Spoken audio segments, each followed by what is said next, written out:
नमस्कार दोस्तों, क्या आप भी मार्केट में अपने फंसे हुए पैसे को निकलवाने के लिए परेशान रहते हैं और कोर्ट कचहरी के खर्चे और झंझटों से बचना चाहते हैं? तो ये वीडियो आपके लिए है। इस वीडियो में हम आपको बताएंगे कि कैसे आप कोर्ट में जाए बिना, किसी सिविल या क्रिमिनल कोर्ट केस किए बिना कानूनी तौर से कैसे अपने पैसे मार्केट से निकलवा सकते हैं बिजनेस के। नमस्कार, मैं मनीष अलग आपका इस वीडियो में स्वागत करता हूं और हमने कुछ सालों में काफी लोगों की मदद करी है इसी एक्ट के द्वारा। ये एक्ट जिसकी हम बात कर रहे हैं वो है एमएसएमई डेवलपमेंट एक्ट 2006 की। तो चलिए शुरुआत करते हैं। हम बात कर रहे हैं दोस्तों एमएसएमई डेवलपमेंट एक्ट 2006 की। एमएसएमई का मतलब है micro small and medium enterprises, और इसके लिए एक डेवलपमेंट एक्ट बनाया गया था 2006 में। देखिए, एमएसएमई एक तरीके का बिजनेस टाइप है, मतलब आपका बिजनेस किस कैटेगरी में फॉल करता है वो है ये। मतलब अगर माइक्रो की अगर बात करें तो इसके अंदर टर्नओवर जो है वो 5 करोड़ से कम और इन्वेस्टमेंट 1 करोड़ से कम की जिसकी होती है उसको हम माइक्रो कहते हैं। और इसी तरीके से स्मॉल और मीडियम एंटरप्राइजेस हैं। हमारे देश में 99% से ज्यादा बिजनेस इसी कैटेगरी में फॉल करते हैं। चलिए अब इस प्रॉब्लम को अच्छे से समझते हैं। इकोनॉमिक टाइम्स ने 2 नवंबर 2019 को एक रिपोर्ट पब्लिश करी थी सर्वे के अनुसार एमएसएमई के पेमेंट्स को लेके, जिसका लिंक मैं नीचे डिस्क्रिप्शन में भी शेयर कर रहा हूं आपको। तो बात करी जाए एमएसएमई के कस्टमर बेस की, तो सिर्फ 18% गवर्नमेंट और एमएनसी हैं, बाकी सारे प्राइवेट प्लेयर्स हैं। मतलब आप जिनसे डील करते हैं, एमएसएमई जिनसे डील करते हैं, वो नॉर्मली एक छोटे वेंडर्स होते हैं जिनके ऊपर आपका कंट्रोल थोड़ा मुश्किल होता है।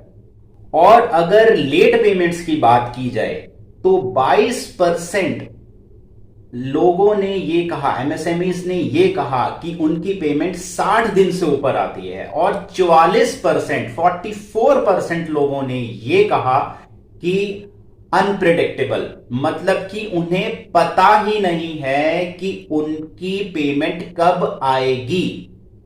10 में से 6 एमएसएमईज ने ये कहा कि हमने अपने 5% डेट्स को बट्टे खाते में डाल दिया, मतलब उनके बैड डेट्स हो गए। और 17% एमएसएमईज ने यह कहा कि उन्होंने अपने 20% डेट्स को बैड डेट्स कर दिया, मतलब उनकी लेनदारियां जो थी वो बट्टे खाते में चली गई। तो आप समझ सकते हैं ये कितनी बड़ी प्रॉब्लम है। इसी की वजह से लोग परेशान रहते हैं, मार्केट से पैसा उठाते हैं, बैंक से पैसा उठाते हैं, ईएमआई देने में उनको दिक्कत आती है, आगे पेमेंट्स करने में उनको दिक्कत आती है। तो हम समझते हैं कि हम इस एक्ट एमएसएमई डेवलपमेंट एक्ट 2006 से हम कैसे इस प्रॉब्लम से निजात पा सकते हैं। तो दोस्तों शुरुआत करते हैं एमएसएमई एक्ट की। इसका पीडीएफ मैं डिस्क्रिप्शन बॉक्स में शेयर कर रहा हूं। तो शुरुआत करते हैं सेक्शन 15 से। सेक्शन 15 ये कहता है कि अगर आपके बीच में कोई भी एग्रीमेंट है, मतलब सप्लायर और बायर में चाहे कितने दिन का भी एग्रीमेंट है, चाहे 60 दिन का है, 70 दिन का है, उससे कोई लेना देना नहीं है। आपको एक एमएसएमई की पेमेंट 45 दिन के अंदर अंदर करनी पड़ेगी। और 45 दिन कहां से? 45 दिन एक्सेप्टेंस या डीम्ड एक्सेप्टेंस से। अब ये डीम्ड एक्सेप्टेंस क्या है? सेक्शन 2 भी ये बताता है कि जब से आपने गुड्स को रिसीव करा उस दिन से लेके 15 दिन के अंदर अंदर अगर आपका कोई ऑब्जेक्शन नहीं आया रिटर्न के अंदर, तो उसे डीम्ड एक्सेप्टेंस माना जाएगा।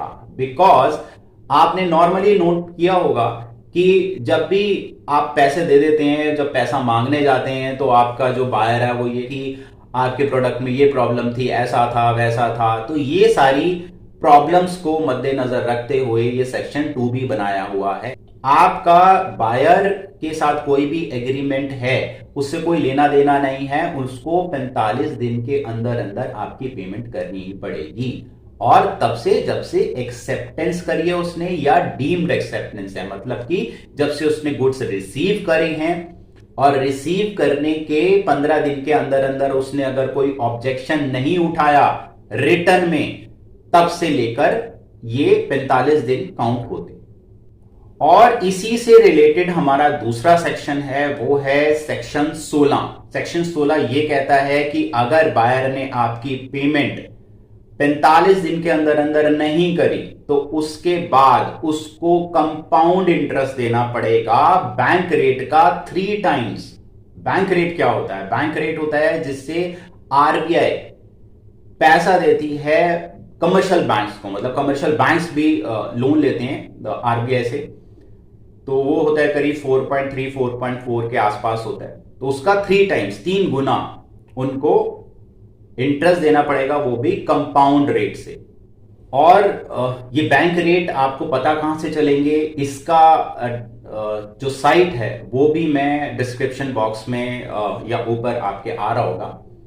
और दोस्तों इन दोनों का जो सेक्शन 15 और 16 है, इनका कोई लेना देना नहीं है कि आपके बीच में म्यूचुअल एग्रीमेंट कुछ भी हुआ हो। ये दोनों रहेंगे, मतलब कि 45 दिन के अंदर अंदर पेमेंट करनी ही पड़ेगी दोस्त, और अगर नहीं करी तो 3 गुना आपको बैंक रेट का देना पड़ेगा, मतलब वो 12 से 13% के बीच में होगा, वो भी कंपाउंड से।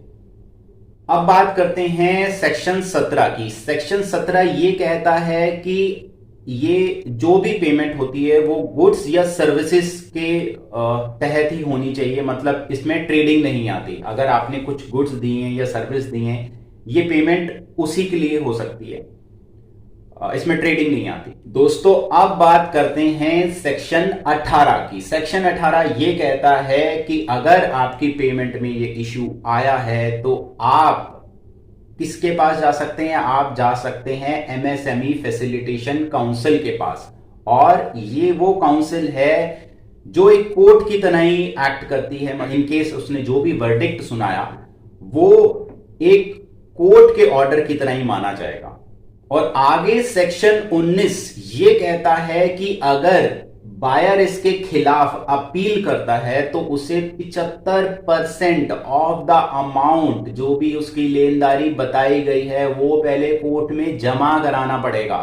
अब बात करते हैं सेक्शन 22 की। सेक्शन ये कहता है कि आपका बायर अगर अपने बुक्स ऑडिट करता है तो उसको अपने बुक्स के अंदर 45 दिन से ऊपर जितनी भी उसने पेमेंट्स लेट करी है विद रीजन उसको ये लिखना कंपलसरी है। इसके लिए 2 नोटिफिकेशंस निकाली है, एक एमएसएमई डेवलपमेंट एक्ट मतलब एमएसएमई मिनिस्ट्री ने निकाली है और एक कॉर्पोरेट अफेयर्स ने निकाली है। इन दोनों का जो लिंक है, पीडीएफ है, ये मैं डिस्क्रिप्शन में भी आपको शेयर कर रहा हूं कि सरकार कितना इस बात पे सीरियस है।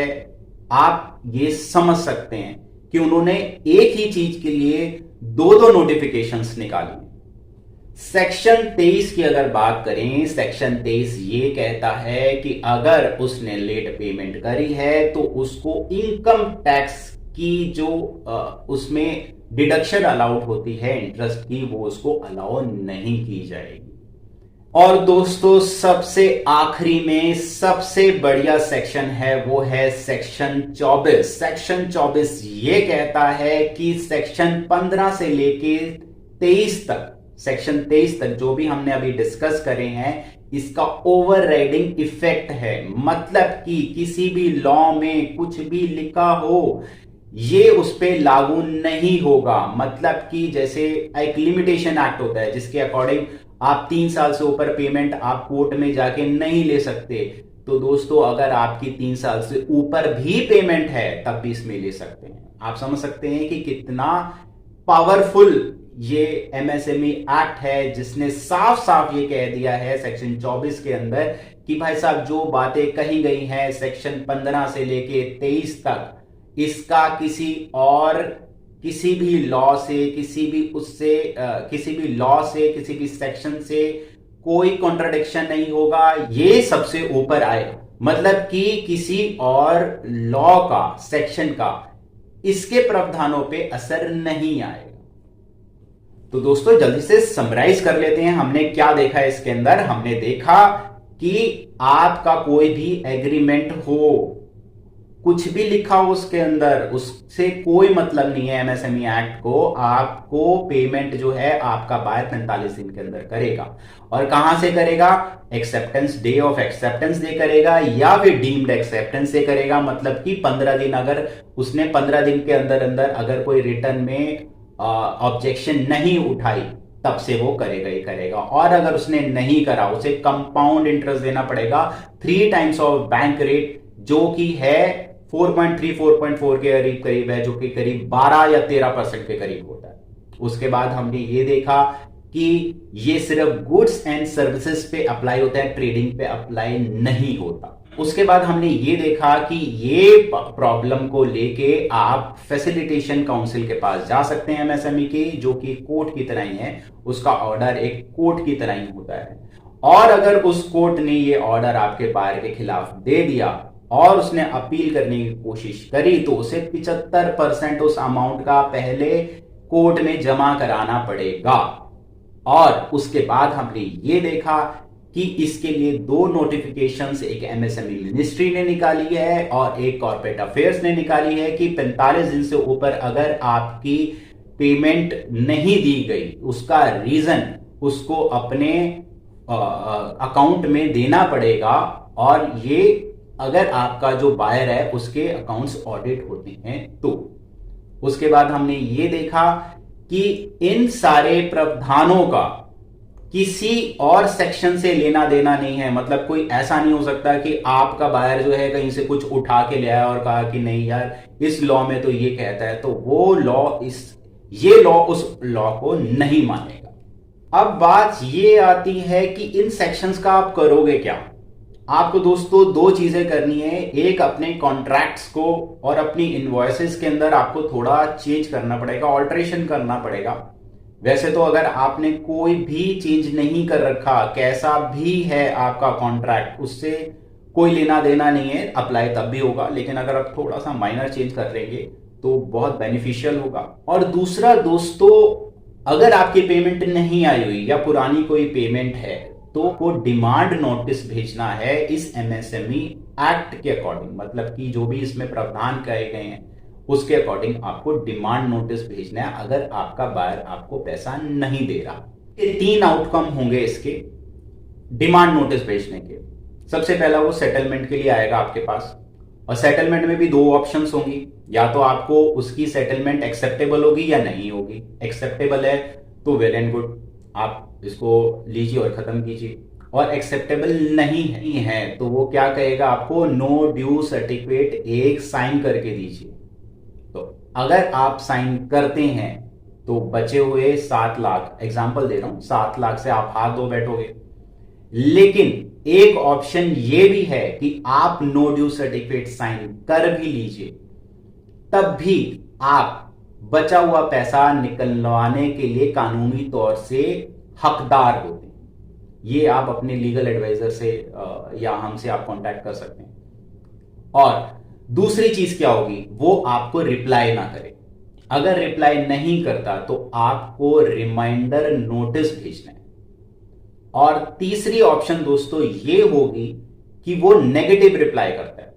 तो अगर वो नेगेटिव रिप्लाई करता है, मतलब कि कोई बहाना मारता है, तो आपको ये बोलना है भाई साहब कि ये आपका आफ्टर थॉट है, अब जब मैं पैसा लेने के लिए आपके पास आ गया हूं तो ये चीजें आपको ध्यान आ रही है। तो इसके लिए आपको आगे क्या स्टेप करना है वो है एमएसएमई समाधान। इसका डिस्कशन मैं अगले वीडियो में करूंगा। दोस्तों एक खास चीज का ध्यान रखना है, ये डिमांड नोटिस जो एमएसएमई एक्ट के अकॉर्डिंग आप दे रहे हैं, ये सिर्फ आपको पार्टनरशिप, प्रोप्राइटरशिप या सोसाइटी या ट्रस्ट वालों को ही देना है। इसके अलावा अगर आपकी कोई दूसरा बायर की कैटेगरी है उसको ये नहीं देना। उसके लिए दूसरा सॉल्यूशन है जो मैं अपने दूसरे वीडियो में डिस्कस करूंगा। तब तक के लिए मैं इजाजत लेता हूं। भगवान आप सबकी रक्षा करे।